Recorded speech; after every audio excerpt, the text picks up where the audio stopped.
The Last Night of Socrates. Chapter 1. The Cell Beneath Athens.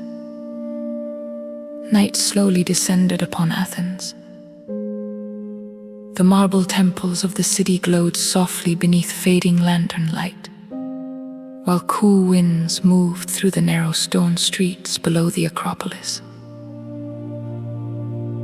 Beyond the busy marketplaces and sleeping homes, deep within a quiet prison cell, Socrates awaited the final night of his life.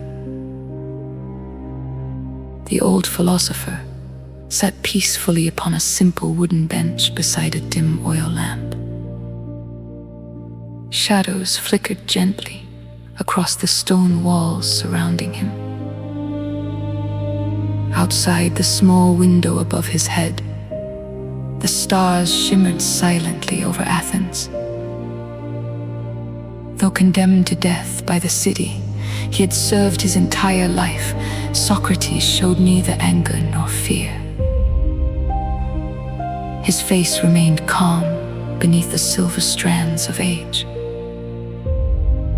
His eyes carried the quiet stillness of a man who had spent his life searching for truth rather than comfort. Footsteps echoed softly through the prison corridor. One by one, his students entered the cell carrying grief heavy within their hearts. Plato, Crito, Apollodorus, Phaedo. Young men who had spent years listening to Socrates question the nature of justice, virtue, wisdom, and the soul itself. Yet tonight, philosophy no longer felt distant or abstract. Tonight, death itself waited quietly beside them within the room. Apollodorus lowered his head immediately, unable to hide his tears. Crito moved closer towards Socrates with visible desperation in his eyes. Even Plato, usually composed and struggled beneath the weight of sorrow. Socrates greeted them gently, almost as though welcoming friends into his home rather than a prison cell. He asked them to sit beside him. The lamp between them glowed softly, while the silence of the night surrounded the room. For several moments, no one spoke. The students feared that words themselves might somehow make the approaching dawn more real. At last, Crito broke the silence. His voice trembled as he begged Socrates once again to escape the prison while there was still time. Friends had already arranged everything. Guards could be bribed. Safe passage beyond Athens was possible before sunrise. The students listened desperately, hoping their teacher might finally agree. Surely no man deserved death simply for asking questions. Surely wisdom itself should not perish by the judgment of frightened politicians. Yet Socrates only smiled softly beneath the flickering lantern light. He looked toward the stars visible through the prison window above them.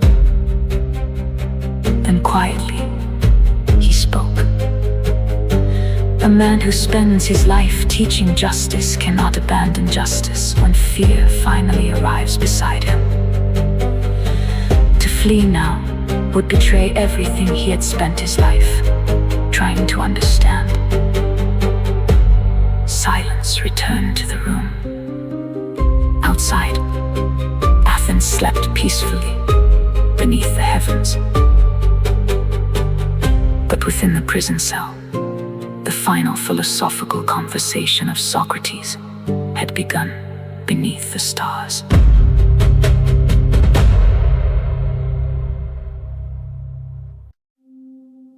Chapter 2. The Argument Against Escape. The oil lamp flickered gently within the prison cell, while Athens slept beneath the quiet stars. Outside the small window, moonlight rested upon the distant marble temples of the city. Within the room, sorrow and urgency weighed heavily upon the hearts of Socrates' students. Crito leaned closer toward his teacher with desperation still visible in his eyes. He could not accept the thought of losing the man who had guided so many minds toward wisdom. His voice trembled as he pleaded once more.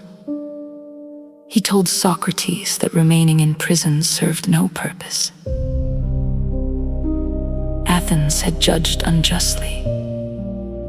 The city itself had failed philosophy. Why should a wise man obey a foolish sentence? Socrates listened quietly while shadows moved softly across the stone walls beside him. His expression remained peaceful, almost gentle. At last he spoke slowly, as though inviting his students into one final lesson. He asked them whether a man should value the opinion of the crowd above the judgment of truth itself. The students lowered their eyes thoughtfully. Throughout his life, Socrates had taught them that wisdom cannot be measured by popularity. The philosopher explained that just as the body suffers when guided by ignorance, the soul suffers when guided by injustice. To repay wrong with wrong damages the soul itself. And no suffering, not even death, is worse than harming one's own soul. Crito struggled against tears as he argued that the sentence itself was unjust. Surely escaping injustice could not itself be evil. Socrates looked toward the stars beyond the prison window before answering softly. A man must remain faithful to the principles he has lived by, especially when fear arrives. Otherwise, philosophy becomes nothing more than beautiful words spoken easy times. He reminded them that he had spent his entire life respecting the laws of Athens. The city had educated him, protected him, allowed him to live freely for many years while questioning and teaching openly.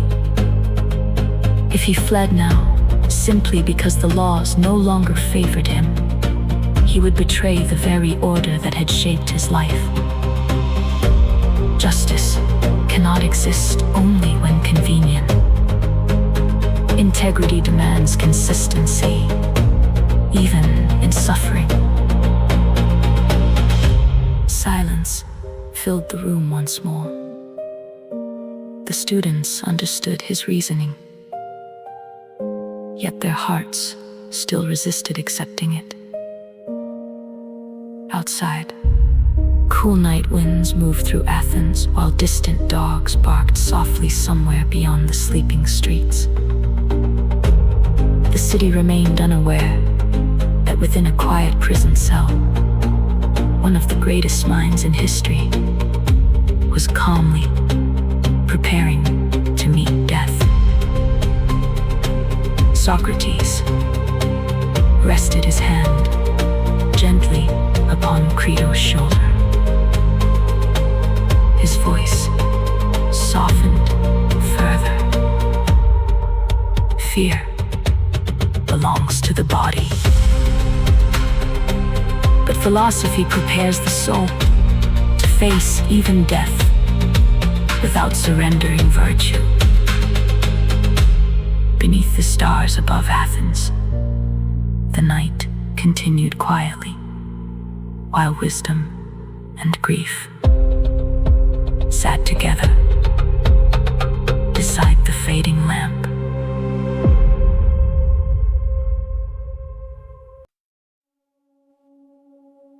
Chapter 3: The Soul and the Body. The night deepened over Athens while silence settled gently across the prison walls. A small oil lamp burned lower beside Socrates, casting warm golden shadows across the stone floor. Outside the narrow window, stars shimmered above the sleeping city, like distant fires watching quietly from eternity. The students remained gathered around their teacher, unable to escape the growing awareness that dawn would soon bring the end. Yet, Socrates himself appeared strangely peaceful, almost lighter than before.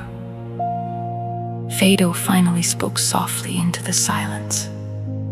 He asked Socrates how a wise man could face death without fear. Even the bravest souls tremble before the unknown. Socrates smiled gently and folded his hands upon his lap. Then he asked them a question, as he had done countless times before. What is the true purpose of philosophy? The students exchanged thoughtful glances but remained silent. At last, Socrates answered quietly himself. Philosophy is the preparation of the soul, a lifelong effort to free the mind from illusion, fear, greed, and the endless distractions of the body. He explained that the body constantly pulls human beings toward temporary pleasures and anxieties, hunger, desire, fear of pain, fear of death itself. Yet the soul longs for something higher: wisdom, truth, understanding beyond the changing world of appearances. Socrates looked toward the stars beyond the prison window. His voice grew softer. If philosophy truly teaches the soul to separate itself from the distractions of the body during life, then death should not terrify the philosopher. Death is only the final separation. The students listened silently while the words settled heavily within the room. Some found comfort within the idea. Others felt only deeper sorrow, hearing their teacher speak so calmly about leaving them behind. Apollodorus lowered his face into his hands once again. Tears moved quietly through his fingers. He could not bear the thought that the voice which had guided them for so many years would soon fall silent forever. Socrates noticed immediately. His expression remained filled not with pity, but with compassion. He reminded them gently that fear often comes from pretending certainty where none exists. No man truly knows what waits beyond death.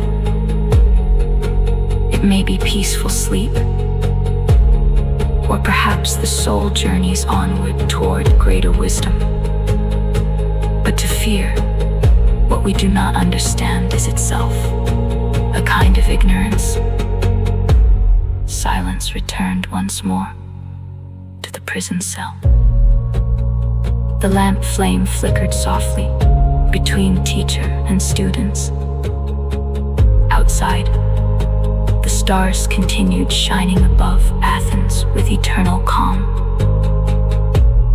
And within the quiet prison room, Socrates continued guiding his students toward wisdom, even as death slowly approached beside them.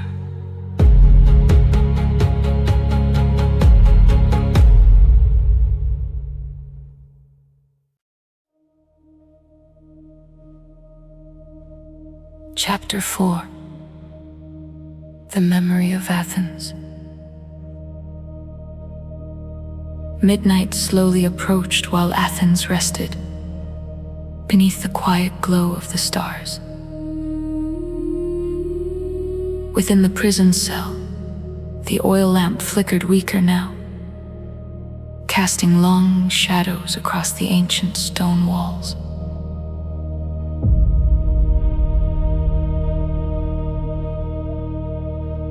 The students remained gathered close around Socrates, as though silence itself feared the coming dawn. For many years they had walked beside this man, through the streets of Athens, listening to his endless questions. Questions that unsettled powerful men, yet awakened countless minds. Plato looked quietly toward his teacher, beneath the dim light. At last he asked Socrates whether he regretted the life he had chosen. Whether philosophy had truly been worth the suffering now waiting before him. Socrates smiled softly at the question. His eyes drifted toward the small prison window overlooking Athens. Beyond the darkness stood the city he had loved all his life.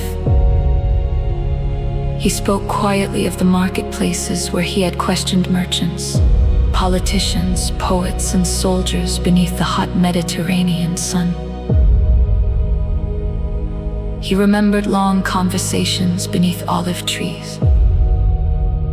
Young students following him through narrow streets while arguing passionately about justice and virtue.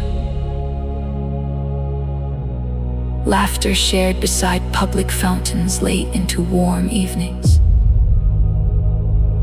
To Socrates, philosophy had never been merely intellectual debate. It was the art of learning how to live honestly, how to examine the soul rather than blindly obey ambition, fear, or pride. He reminded them gently that most people move through life asleep within certainty. They cling to opinions inherited from others, without ever questioning whether those beliefs are true. Yet wisdom begins with humility, with the courage to admit how little we truly know. Socrates lowered his eyes thoughtfully toward the floor. Then quietly, he repeated the words for which Athens had both admired and condemned him. The only true wisdom is knowing that one does not know.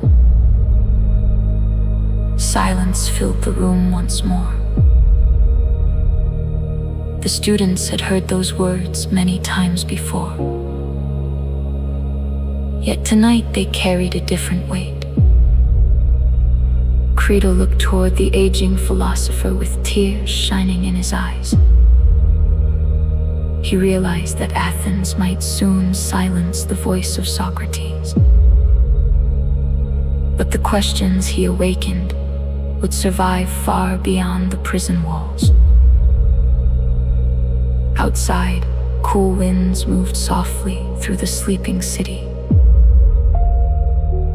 Somewhere distant, temple bells echoed faintly beneath the night sky.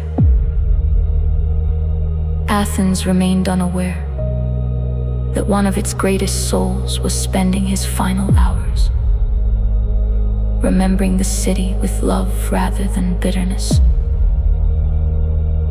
Socrates leaned gently back against the stone wall beside the fading lamp.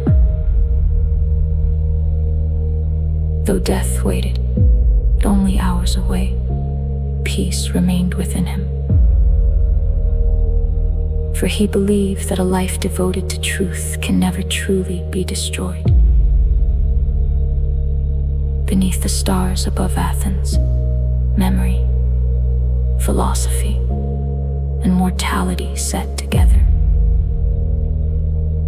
quietly within the prison cell, while the night slowly continued toward dawn.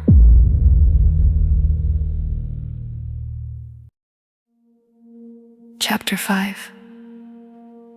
The fear of losing him. The night grew quieter around the prison, while the stars continued shining above Athens with distant calm. The oil lamp beside Socrates burned lower now, its flame moving softly whenever cool air entered through the small window high in the wall. Hours had passed in conversation, yet none of the students wished the night to continue moving toward dawn. For every passing moment carried their teacher closer to death.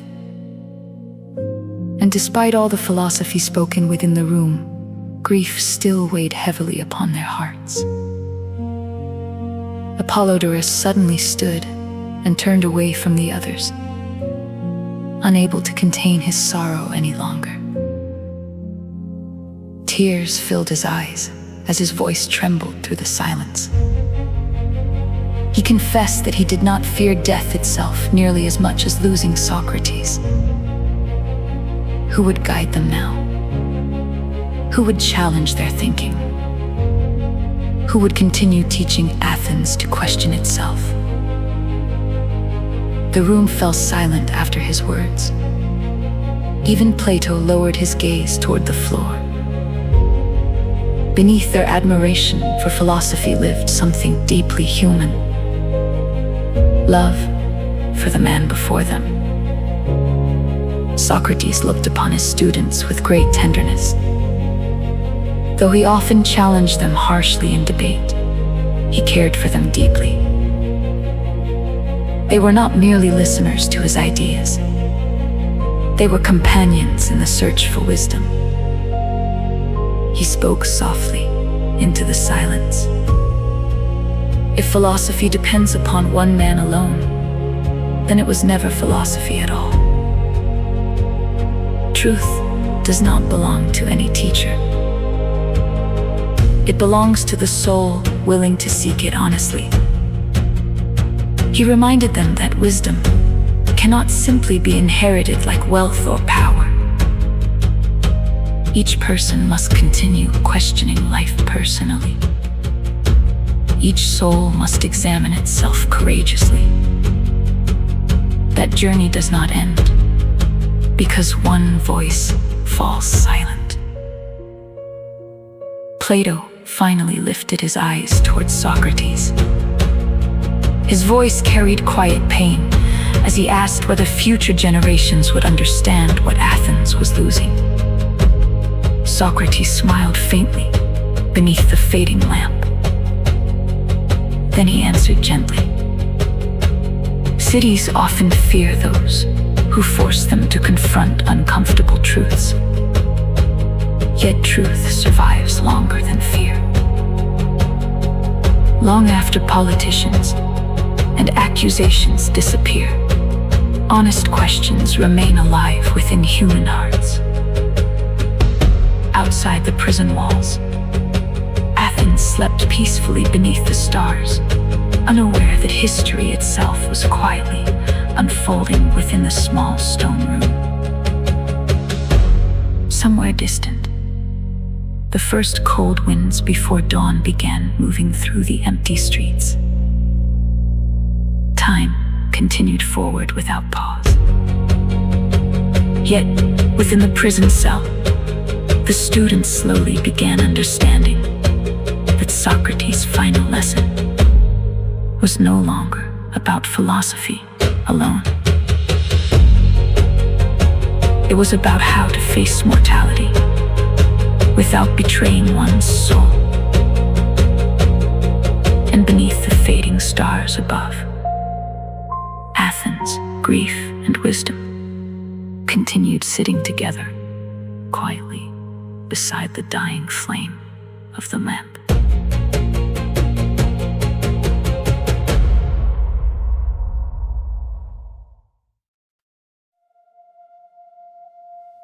Chapter 6.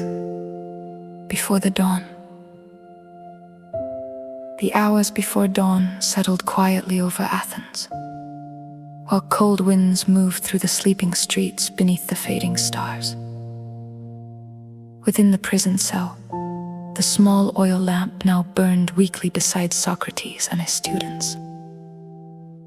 Shadows stretched long against the stone walls while silence rested heavily between each spoken word.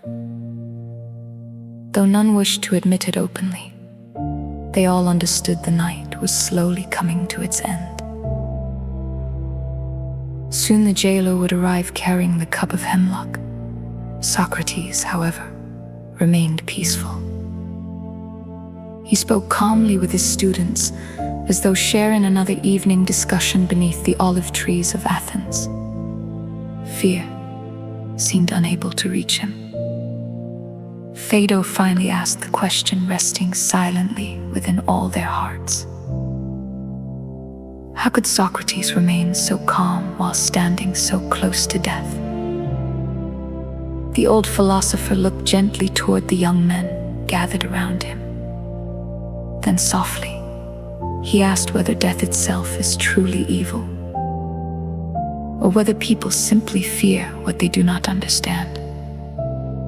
He reminded them that throughout life, human beings cling desperately to temporary things. Wealth, reputation, physical comfort. Yet none of these survive forever. Only the condition of the soul matters beyond the passing years. A soul shaped by justice, honesty, and wisdom carries peace within itself even when the body suffers. But a soul corrupted by greed, cruelty, or fear remains troubled, no matter how long it lives. The students listened quietly, while the final stars shimmered faintly beyond the prison window. For the first time, some of them began realizing that Socrates did not see death as defeat. To him, the greater tragedy would have been betraying his principles in order to survive. Outside the prison, Athens remained silent before dawn. Temple rooftops glowed faintly beneath moonlight while distant fires flickered softly within sleeping homes. The city that had condemned Socrates now rested peacefully, unaware that his final teachings would outlive its politicians, judges, and accusations. Crito moved closer once more and quietly asked whether Socrates had any final wishes for his friends. The philosopher smiled gently. He asked them not to mourn him excessively. Instead, they should continue examining themselves honestly. Continue questioning life courageously. Continue seeking truth above comfort. For wisdom is not something given by teachers alone. It must remain alive through those willing to pursue it. At last, silence returned once more to the prison cell. The lamp flickered weakly beside them. Outside, the first pale hint of dawn slowly approached the horizon beyond Athens. And within the quiet prison room, Socrates waited peacefully for the final morning of his life beneath the fading stars.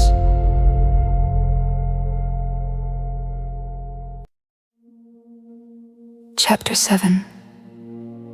The Arrival of the Jailer.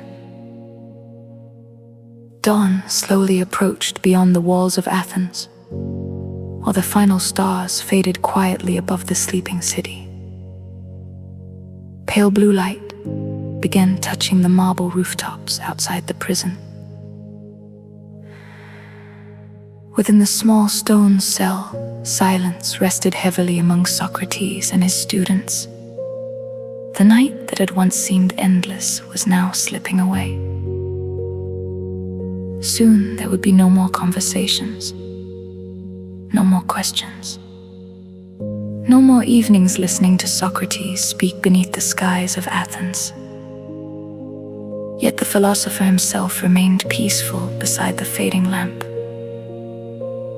He sat calmly with his hands folded while soft morning light entered slowly through the prison window. His face carried neither resentment nor fear. Then suddenly, footsteps echoed through the corridor outside the cell. The students immediately fell silent. their hearts tightened with dread. The jailer had arrived. The heavy wooden door opened slowly. An older man stepped quietly into the room, carrying a small cup within trembling hands. His expression revealed deep discomfort. Even he seemed burdened by the task before him. For many weeks, the jailer had come to know Socrates not as a criminal, but as a wise and gentle man. A man who spoke kindly even to those ordered to guard him.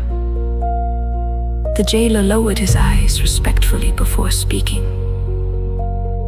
His voice trembled slightly as he apologized for what he had been commanded to do.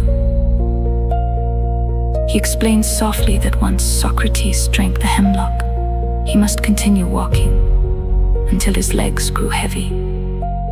Soon afterward, sleep would slowly overcome him forever. Apollodorus broke into tears immediately upon hearing the words. Crito turned away, unable to look at the cup. Even Plato's face darkened beneath grief. Yet Socrates reached calmly for the cup without hesitation. His hands remained steady, his breathing peaceful.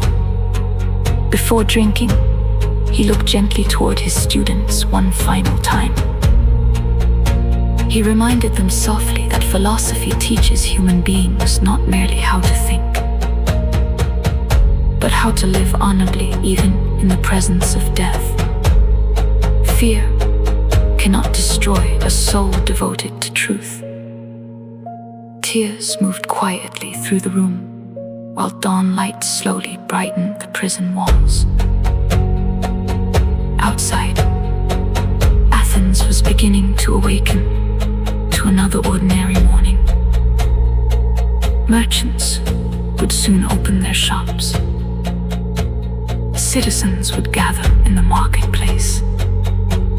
Life would continue as always. Yet within the small prison cell, history itself stood still beside the final cup of Socrates. The philosopher raised the hemlock calmly beneath the first light of dawn. And for one final moment, silence filled the room beneath the fading stars of Athens.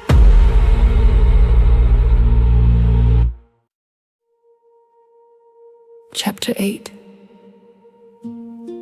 The Cup of Hemlock.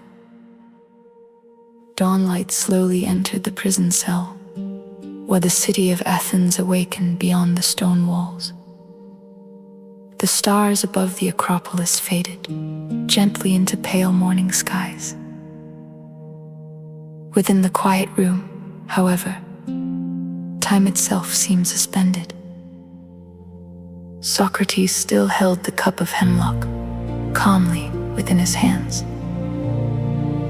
Around him, his students struggled to contain their grief. Some lowered their eyes. Others quietly wept.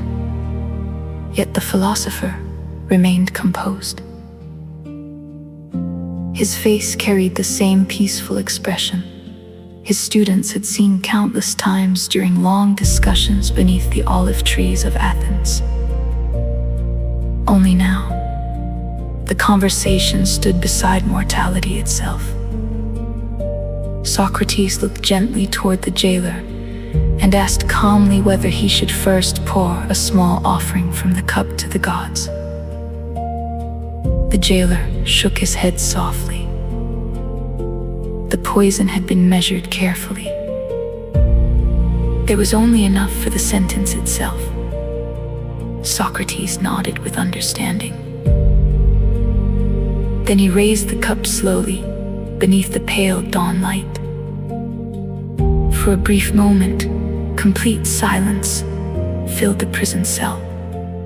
The students watched in helpless sorrow as their teacher drank the hemlock steadily, without hesitation.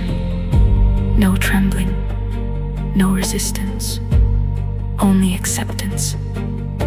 Apollodorus broke down entirely, covering his face as tears echoed through the room. Even Crito, who had fought desperately to save Socrates, could no longer contain his grief.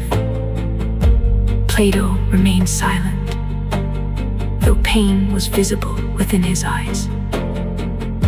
After finishing the cup, Socrates handed it calmly back to the jailer. Then he stood slowly to his feet as instructed. The poison would move more quickly if he continued walking. For several minutes, the philosopher walked quietly around the small prison room, while his students watched in devastated silence. Outside, morning birds had begun singing softly across Athens.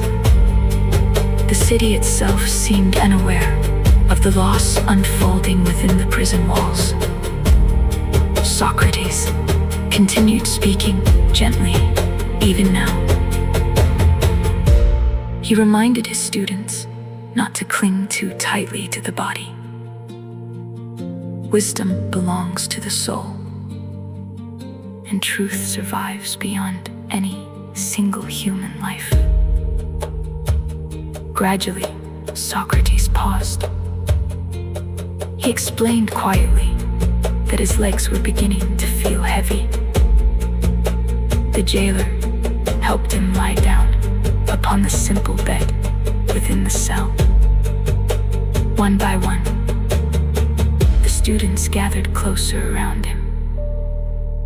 The room felt filled with sorrow, yet also with strange peace.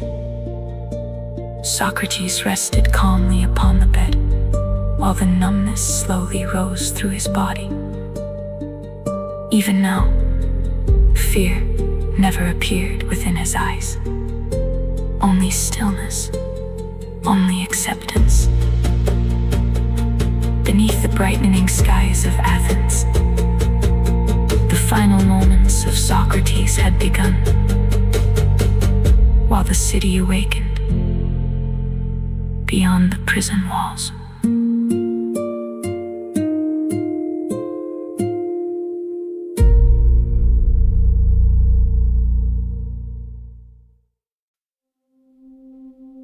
Chapter 9. The Final Words. Morning light now filled the prison cell softly, while Athens continued awakening beyond the stone walls. The oil lamp beside Socrates had nearly burned out, its final flame flickering weakly against the fading shadows. Upon the simple bed, Socrates rested quietly, while the poison slowly moved upward through his body. His students remained gathered closely around him, unable to accept how near the end had become. Silence filled the room, except for quiet breathing and distant sounds from the city awakening outside. The numbness had already reached Socrates' legs. Soon it would rise toward his chest and heart. Yet even now, the philosopher's expression remained peaceful. No anger touched him. No panic. Only calm acceptance beneath the morning light. Crito leaned closer beside the bed, struggling to hold back tears. In a trembling voice, he asked whether Socrates had any final instructions for his friends. Socrates looked gently toward the faces surrounding him. Young men who had followed him through the streets of Athens searching for wisdom and truth. Young men who would now have to continue without him. His voice had grown softer, yet it remained steady. He reminded them once more that the soul must always be cared for above wealth, status, or comfort. A life without examination becomes empty, no matter how successful it may appear. Truth requires courage. Virtue requires discipline. And wisdom begins with humility before the unknown. Tears moved silently down Plato's face as he listened. For he understood that these were not merely the final words of a teacher, but the closing moments of an entire age of philosophy in Athens. The numbness continued rising slowly through Socrates' body. The jailer touched his feet gently and asked whether he could still feel them. Socrates quietly answered no. A heavy silence settled over the room. Outside, sunlight now touched the marble temples of Athens. Merchants opened their stalls. Citizens crossed the marketplaces. Life continued without pause. Yet within the prison cell, time seemed to move differently. Every breath now carried secret weight. At last, Socrates turned his eyes gently toward Crito once more. Then softly, he spoke the words history would remember forever. Crito, we owe a rooster to Asclepius. Do not forget to pay the debt. The students looked at one another silently. Even now, Socrates spoke with symbolic meaning. Asclepius was the god of healing. And perhaps Socrates believed death itself was a final healing of the soul. Crito nodded through tears and promised the debt would be paid. Socrates closed his eyes peacefully beneath the morning light. His breathing grew slower, softer, until silence itself slowly filled the room. And beneath the bright skies of Athens, the voice of Socrates finally became still, while philosophy itself quietly entered immortality.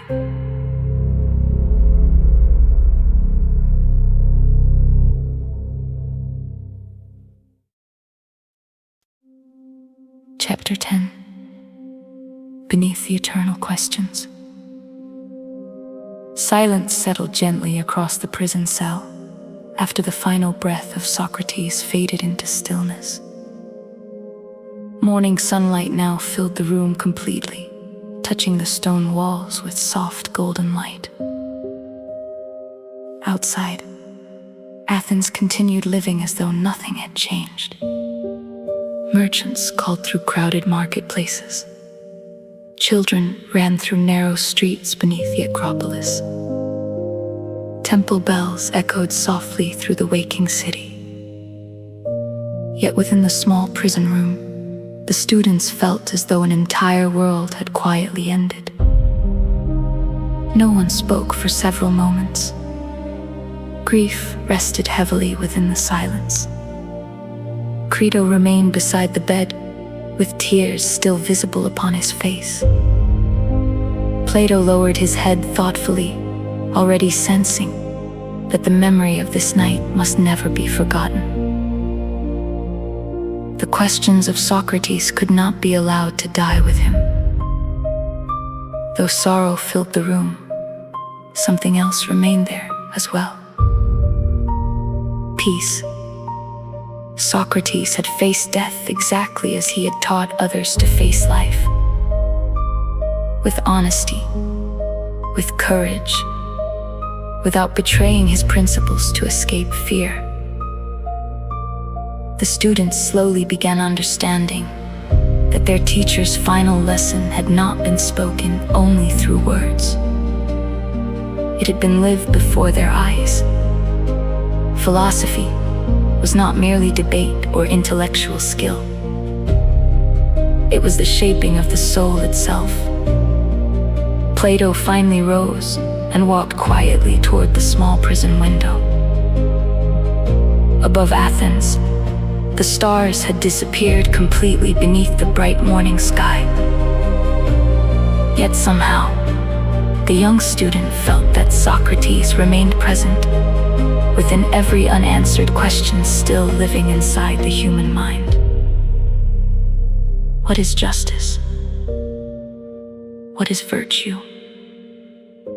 What is the soul? How should one truly live?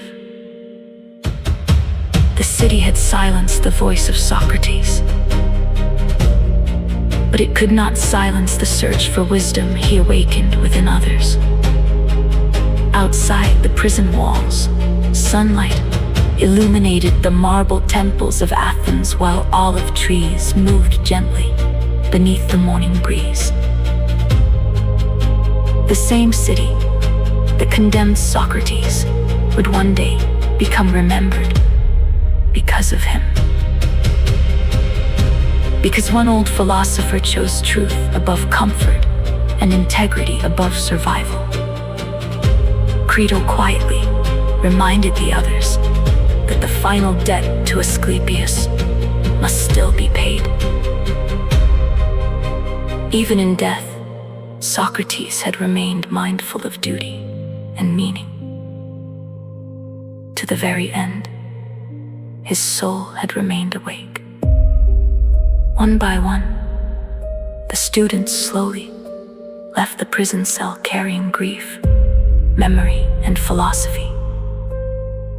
None of them yet fully understood how deeply this night would shape the future of human thought. But through them, the voice of Socrates would continue traveling far beyond Athens, beyond Greece, beyond centuries, and beneath the endless heavens above the ancient world. The questions of Socrates continued echoing softly through time itself. For while mortal lives fade like lanterns before dawn, the search for truth remains eternal beneath the stars.